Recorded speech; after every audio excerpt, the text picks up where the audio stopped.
Sam Raimi.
Sam, that's quite a reception after this roller coaster you've taken everybody on.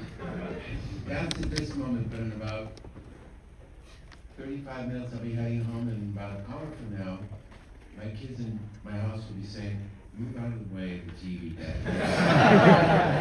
They're telling us they may torture me, changing the channels. I mean, that's fun.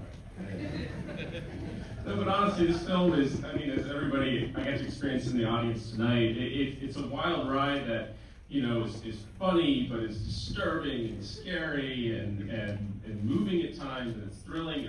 I'm curious if you could take us back to the beginning. Was that all in the script? Like, No, not everything. The fellows Shannon and Swift, they wrote the screenplay. I don't remember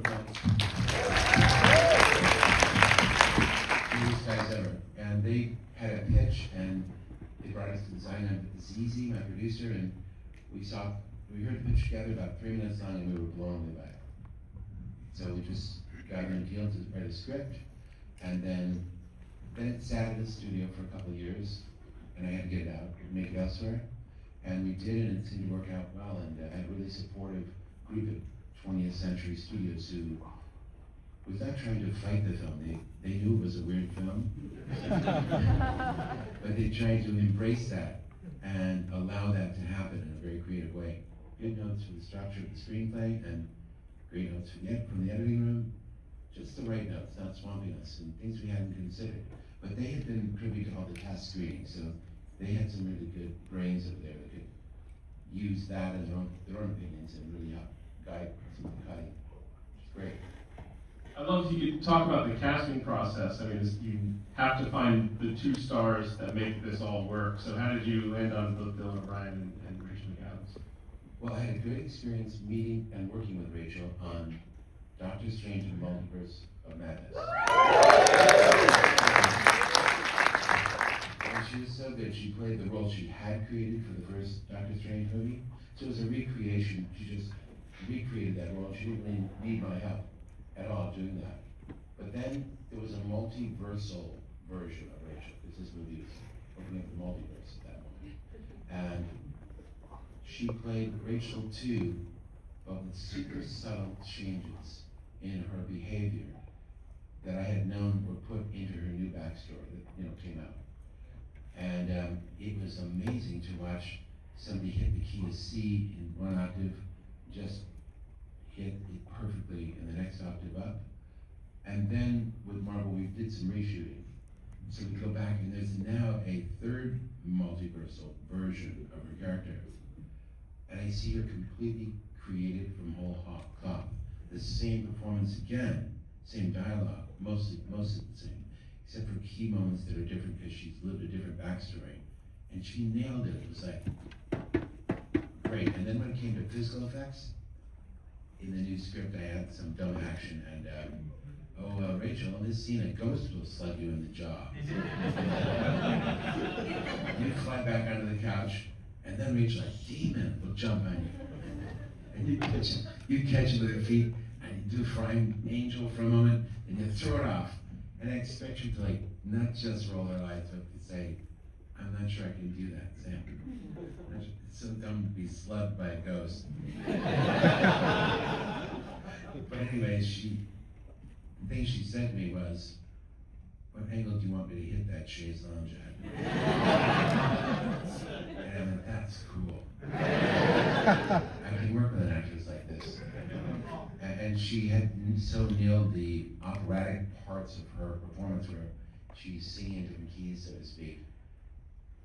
This was just a whole other skill. It's about an attitude of, I'm going to make it the best it is, whatever comes out of his mouth. Whether a lame idea comes out of that guy's mouth again, I'm going to make it the best it is and be proud of my work.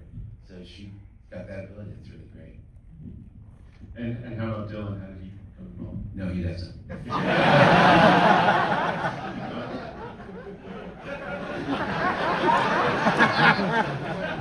I'm just trying to get a laugh. It's great to work with. They're both very pleasant people on the surface, and I could believe that they could achieve any personality on the surface of dinner parties. But then you get to know them, and you realize what great artists they are, and how they can keep track of not only a transformation of their character, from power to being relieved of that power and the slow recognition that that's happened, coming from his point of view, and the gaining of power again, even by diabolical means, even though he's kind of made a pact with her, there's going to be a truce. He just can't, his nature forces him to do terrible things so he's on top and in control. So it's a battle, of, it's a power dynamic shift, basically, story. It's fun for me. It's something really fun for the audiences to act. In addition to a power dynamic shift that's happening, there's an audience identification shift that we were attempting to have happen, which I haven't seen in the movies, but it's probably in all these movies, and I'm not aware of it. But first we were going to try and make Linda this underdog who you really rooted for, and saw how unfairly she was treated, and saw she deserved a raise, but was promised it, didn't get it, saw what a victim she was of this hierarchy and this business, these men and their limited thoughts holding her down. And then in a final act of usury, when the boss is manipulating her to go on the plane for a merger, the plane crashes, she washes up, of course. I guess you just saw the movie, right?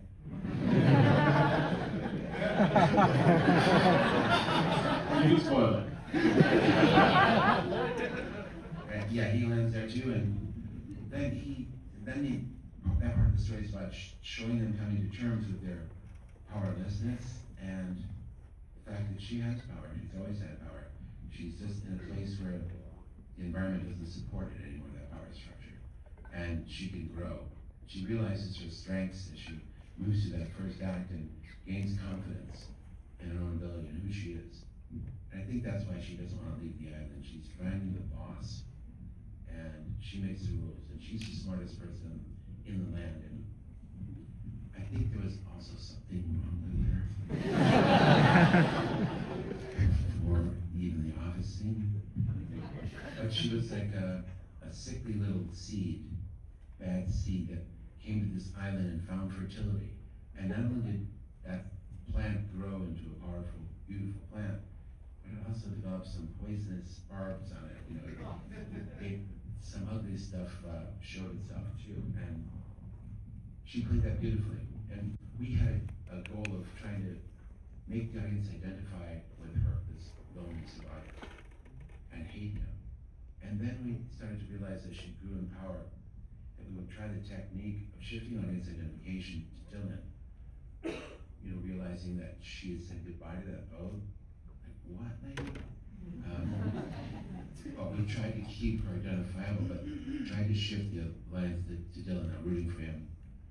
And back and forth, it was a real attempt for us to take the audience on a journey, not knowing what was going to come next. That was our goal. And to support those decisions. So you'd be right there and laughing if you understood why they made that decision. Whether it was out of weakness or that's what you would have done. That's what we were going for, is to try and keep the audience entertained on a roller coaster. It's amazing, yeah.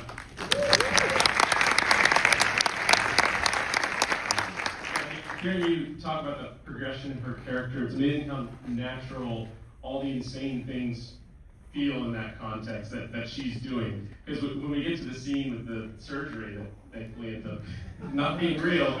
I think everyone in this room really thought it was happening. And like you had set up a film in a scenario where like that could be actually what's happening. And I think that's just wonderful, that boundary you push. Was it important to you to get that scene right, and like was it hard to like work out the tenor of it and how it's gonna play out? Yeah, just as hard as any other scene really, that has a little bit of progression to it.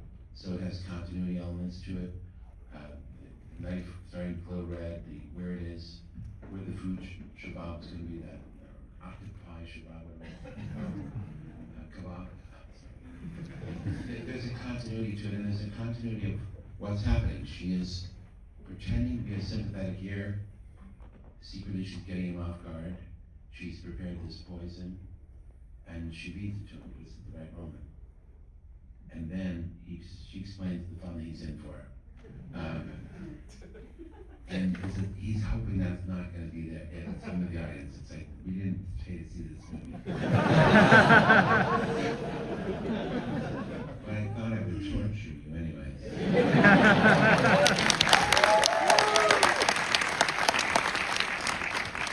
I'd love if you could talk a little bit about developing this wonderful oddball chemistry between your two stars. Did you do rehearsals, or is this just something that came about as you guys started working? Well, the writers started it with their great writing, Shannon and Swift. And then the actors brought such a tremendous amount to it, really understanding the character so much. And then getting to set and being such a capable actor on this beach that they could ad-lib. They knew their characters, they knew what they wanted. They were able to confidently speak for their character's mouth, and it sounded true and funny. And the other character would react completely in character. I know that's what they call acting, Sam. Watch these guys do it is like watching something they never saw before. And the ad-lib portion of it, they could do that in character and grow the scene, that their minds were witty enough to write in the moment. Second city guys can do it. I mean, I'm not saying it's unheard of talent, but to watch the script and it just drive in new directions, funny directions, because of them was a really exhilarating experience. I'm thinking of Dylan's incredible laugh. How did that come about? I mean, this seems to be one of those specificities they find in the character. Like, when did he debut it for you? How did he debut? His laugh, yeah. When we started rolling on camera, I saw that bully laugh and I went, whoa. I thought, I'm not sure, the audience might be able to forgive you how you treat Linda, but that laugh really pushes me. I don't know if we can get back from it. But he was right. He goes, let me try it. You've got takes me softer takes, not obnoxious in the audience's face. Let's try it. So we did, and I fell in love with it. And he's right. It's a bigger job to get the audience to move back to him as the antagonist briefly. Or are they doing a love story? We're about to go on a love scene now with these two? I mean, I didn't want him to be irredeemable for many reasons. He is still irredeemable, though. I mean, he's just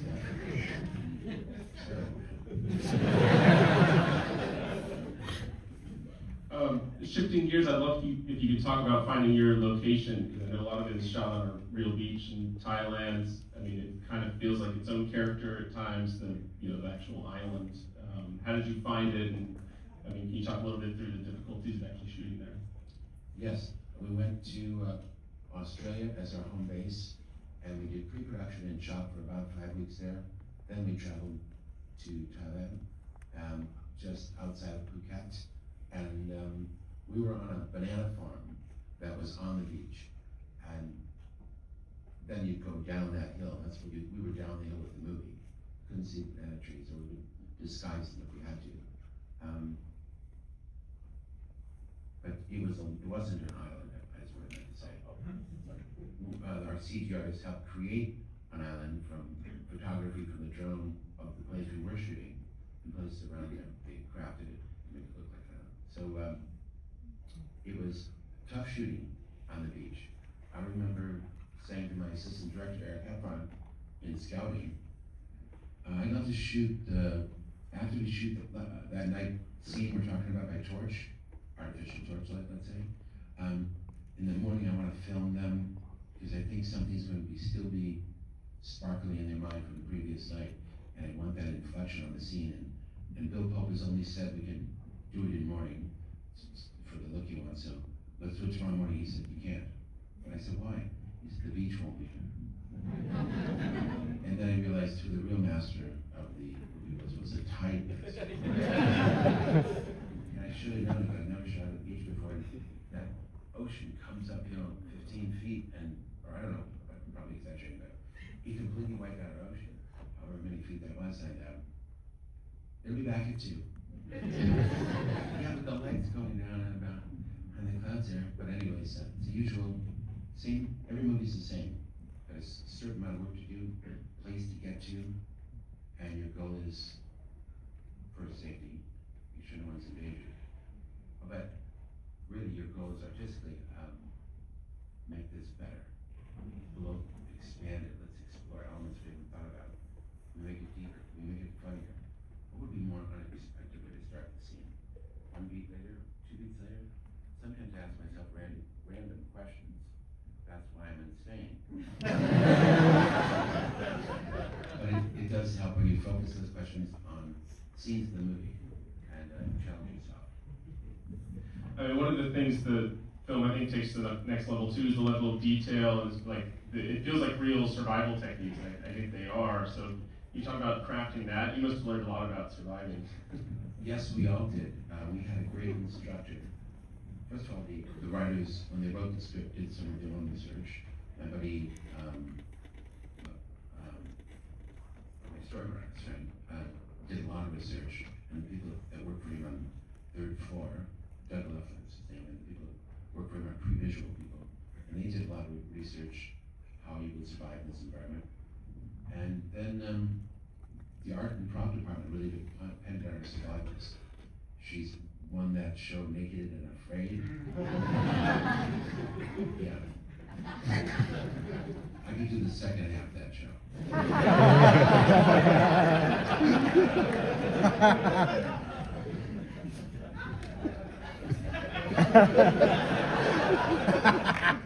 Did your actors know what they were getting into in that sense? Because I'm sure that there's tons of makeup and wonderful effects in that sense, but it probably was very physically demanding too. I mean, absolutely. Salt and sweat.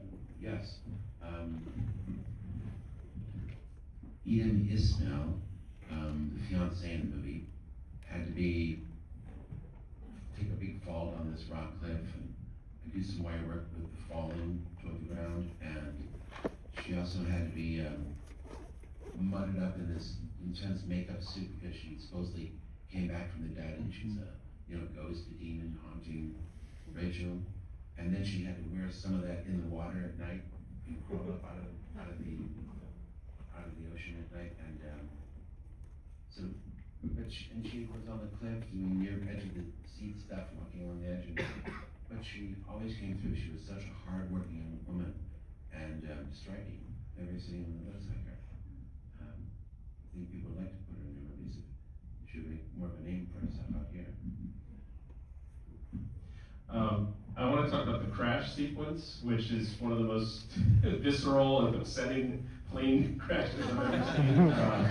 It looks incredibly hard to pull off, and you can get into the water, and you shot in a tank with tanks and stuff too. Can you talk about designing and bringing that to fruition?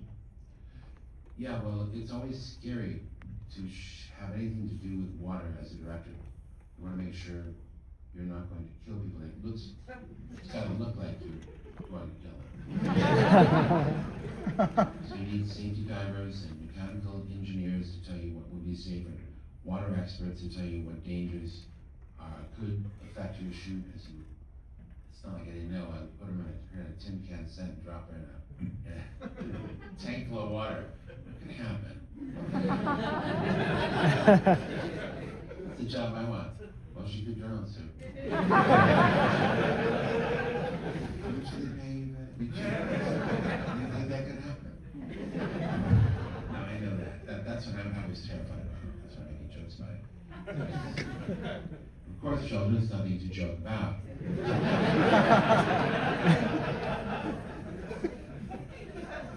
Oh. Are we gonna start this movie soon?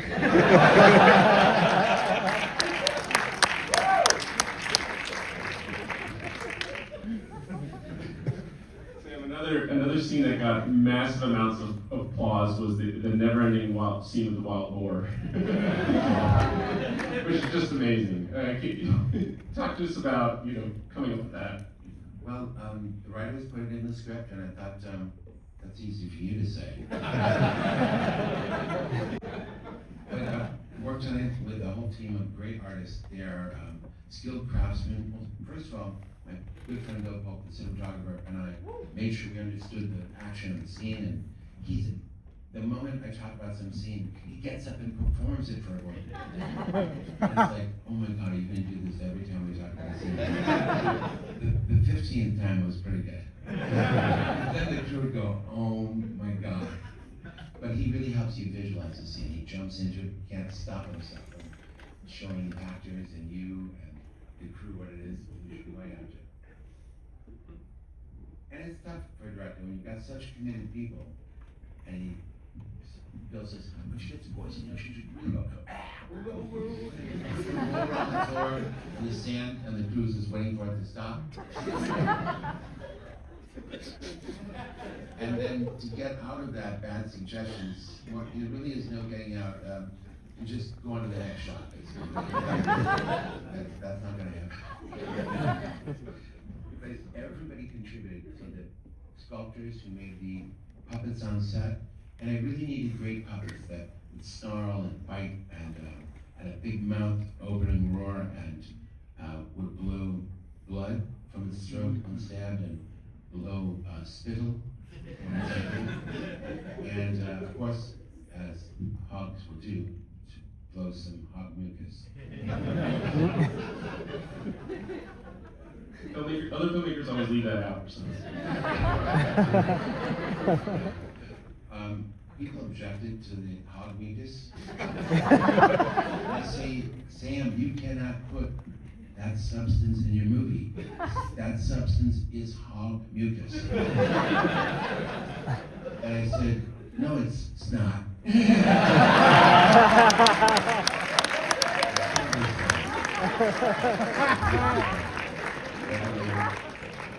No one ever gave me an audience before. Kids won't listen to me.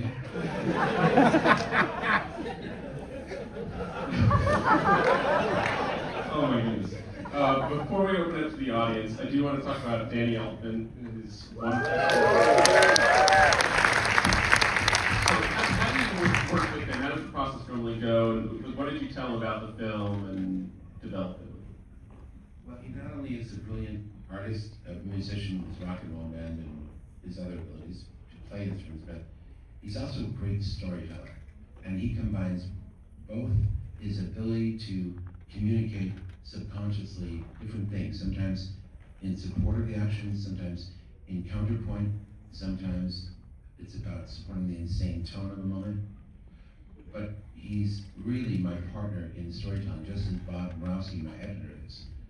You decide which take and how long and what's the funniest, what's the scariest way to do this, how can we improve the suspense. And we have screenings and things don't work and you've got to sit in that room and think, what did we do wrong here? Why can't this scene get the laugh we think it should? Or why don't they think what we think they think? So there's a lot of those sessions, and it's the route that leads you to the reshoot section. That's why they're so big in Hollywood, and I really support them. It's great. I always do things right the second time. It's much easier to see a movie with holes, or somebody took one moment in the wrong direction. Me, but to know where that wrong direction is, people think something that you didn't want them to think. So that's like a classic reshoot moment. All right, let's take some questions here. I see a hand go up right there. Hi there. So while watching the movie, I was thinking a lot about Misery, the Rob Reiner film. Were you inspired in any way by that? The whole balance between the two of sort of the obsessiveness of just trying to get this person to be part of their life and everything like that? And also, you remind me of Kip from Futurama. It's very soft and nice. Okay, I won't summarize that part, but for those in the back, the question is if Misery was an inspiration. I love Stephen King's Grey Book, and I love Rob Reiner's motion picture of the book. It's a classic, and I love Kathy Bates personally, but I love her in the movie. So when I read one time that Hollywood described our movie in early pre-production as Misery meets Castaway, I thought, damn it, yeah it is. I tried to make decisions consciously from that point, reading that, where if Misery went one way and I had a similar situation, I'd really either avoid that or take it the opposite way of interesting, if it could work. But I consciously tried to stay away from those two great movies that I love, because it is true that maybe the writers were influenced by that. Who else? Let's go there. Appreciate your work. Thank you. One question I have is, what do you think is the takeaway for this movie? Is this like a sort of cautionary tale of insanity? Sorry, would you say that again, louder? Yeah, what's your takeaway for this movie? Is this like a cautionary tale about insanity? What do you hope is the takeaway from the movie? I hope the audience enjoyed watching a character who was an underdog come into their own and be appreciated for what she can do in the world, not just about living in some system other people set up for her to succeed or fail in. And I'd like to see the wish fulfilling bad boss being punished. I never really had a bad boss. I've had good bosses, but I really liked, and I thought people would enjoy that in a fantasy. Because that when it was pitched to me, that's really what the hook was for my producing partner, because I have myself. And I'd like to see that. But it turned out working with these writers, it wasn't enough, and it was kind of pushed all the way down into the first act. And that's where the story begins now, really, with that old hook. And then I can tell a new story going forward. Oh, Sorry, I think I slipped away from your question. I'll try and be more attentive. Yes, right there. Hi. I wanted to know what, there was a lot of really good like visual gags and jokes and just fun stuff in the movie. Was there a particular one that you thought was just like, right from the script, you're like, I cannot wait till we get to this part?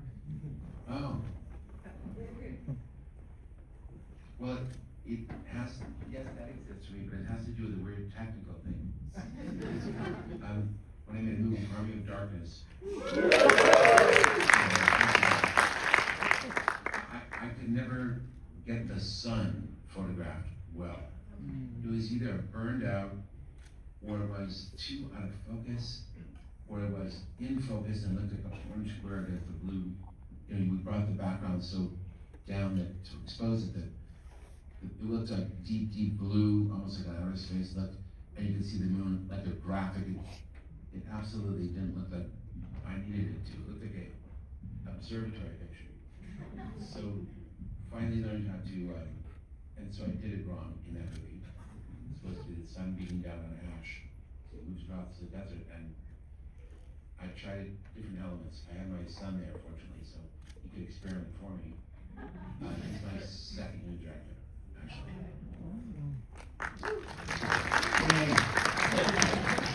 Speaking of which, my girlfriend is in the front row here, Yvonne Flores. We've gotten on really well the last 3 years, and what I've learned is, I don't try and run her life, and I don't try and run mine. It works out very well. Let's go right here. Yeah. Hi, Mr. Raimi.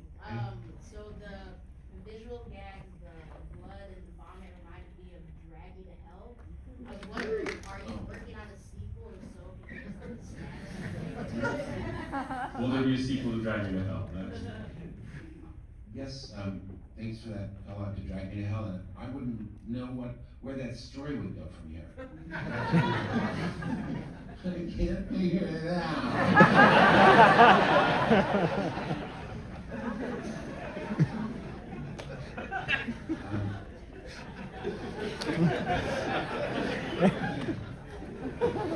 Yes, sir.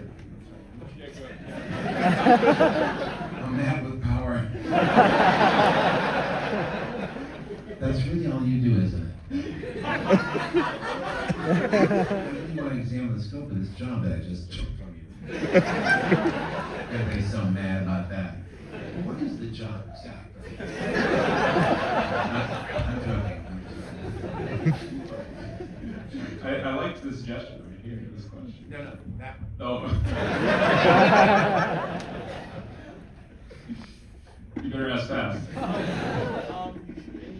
flashback scenes with Bruce Campbell, or is he just a friend? I love Bruce. There really wasn't a role for him in this picture. It was really his talents. And I never want to put him in a movie there where I don't have a place he can really shine and bring his best. People, the audience, love to see him brutalized.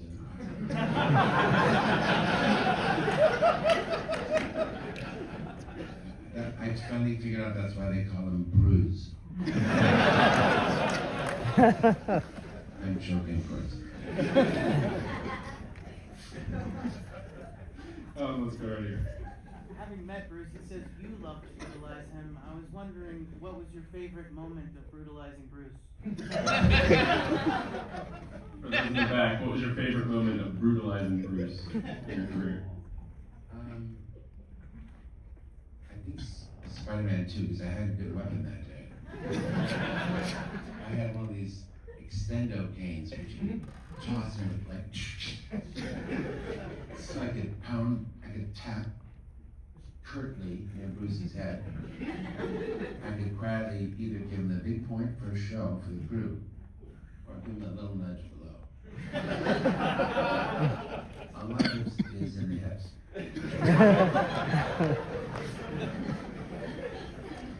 But I had a good weapon on that one, the extendo cane, so it has to do with the experience during the day. I had a feather on another movie. That was a good day.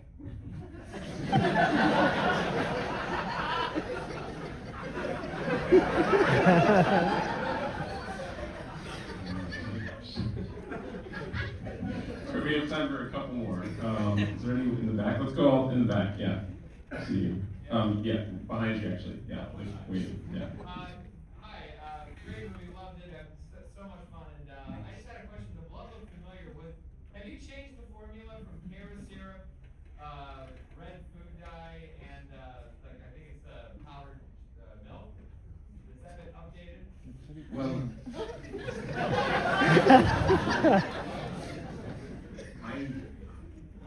I use pure syrup, a lot of red food coloring, small, few drops of blue, give that unvariated flavor. And some coffee to darken it. And I would always, throughout my whole high school life and college life, I'd be splashing blood in my actors' faces, in their eyes, and their mouth. Oh, don't worry, it's just pure syrup. You'll be fine, kid. Then one day told me, that red dye will blind people. But I've been telling them it's safe my whole life. I thought red dye would be safe. Not in the eyeball, you idiot.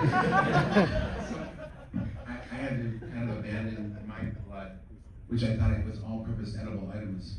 This red dye, number 3, took a turn for the worst. Can I ask what the vomit is made from in this film? The berries.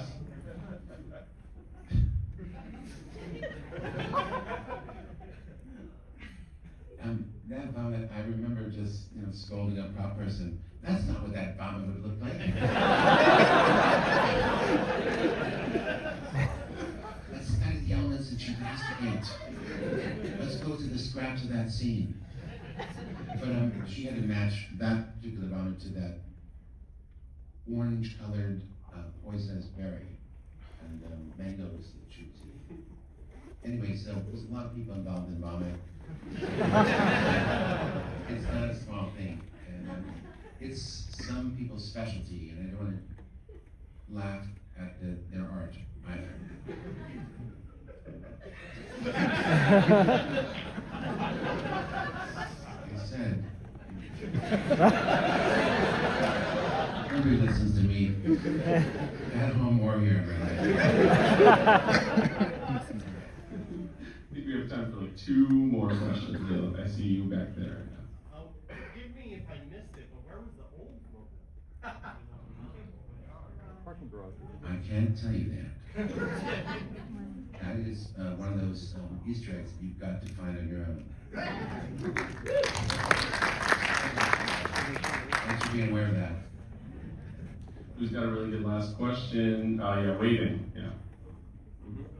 I've been a fan of movies for a while, and I love how you mix horror and comedy together. Do you think that comedy and horror are 2 genres that should always be put together, or is that just your own influence?